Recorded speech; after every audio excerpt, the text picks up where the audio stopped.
Thanks, Arisha. Our next question is from Jay. Jay has a good question. Should I consume alcohol while on paleo? Jay says, I've noticed that some nutrition experts detour from their mission of nutritional health, seemingly to promote the ingestion of certain alcoholic beverages. In your opinion, why is this done, since according to the World Health Organization, alcohol is a known carcinogen, sometimes leading to esophageal, stomach, breast cancer, etc.?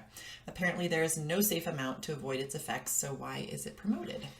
It's a really good question. I've kind of struggled with this over the course of time. When we were running the gym, the timing, the place, we were earlobe deep in real estate agents. Just droves of them. Really interesting people, a very diverse cross-section of folks. And within that scene, like the ways you carry yourself, the way you look, that all ends up playing into how effective you are at what you do, because there's a huge social component to building the relationship when somebody's doing the biggest financial decision oftentimes of their life. So we had really good success with these folks. They would lose weight, they would feel better, and they had benefits based around that. But then we also had these folks report, hey, I'm having some problems because I'm used to sitting down and wining and dining people and building that relationship. Meeting people, networking, drinks and dinner. Yeah, and there's just kind of a reality that I think you're hard-pressed to find very many cultures. There's a few that don't use alcohol as kind of like a social lubricant, cohesive kind of element. I would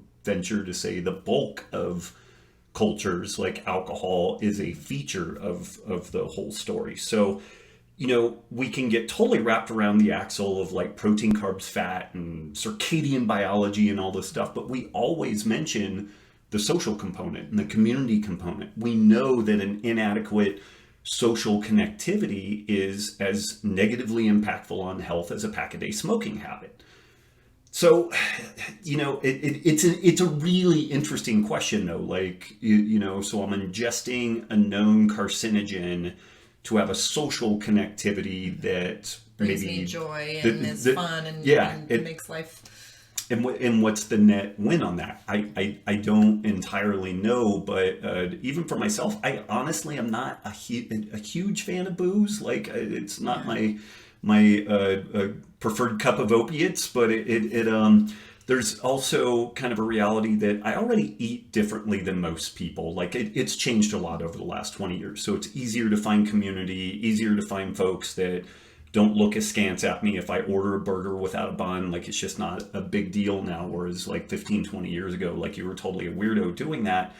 But if we go hang out with friends, if we have a family gathering or something, like having a glass of wine, putting some elements into a NorCal margarita or something, that's super nice. It's just kind of nice to unwind and relax with that. So Jay, I don't know if that super answers your question, but I think there's also a reality that when you're trying to get people to start changing their food and removing a lot of these processed foods, it's like a baby step sort of thing. So if you said you're not going to eat any grains, no dairy, and no booze, how many people would even give it a shot? Whereas if you're like, okay, you're going to cut out the grains, you're going to try to eliminate dairy if it gives you, or at least see if it gives you problems, and then maybe reintroduce. And on booze, have a glass of red wine or a NorCal margarita, and then over time, a lot of people start just drinking less anyway because they notice the effects and how their body feels with the alcohol, how it affects their sleep. But that stepwise story is a really important point, which I had kind of neglected. Some people can jump in whole hog and they just cut everything out. Other people do better with a little bit of a stepwise fashion. For a lot of people, if you suggest that booze needs to come out of the rotation, they're like, fuck it, I'm done. They would have never, they would, there's, how many people have transformed their health with this ancestral health concept, right? And how many of those wouldn't have even given it a shot if, in order to do it, it was zero booze? Yeah.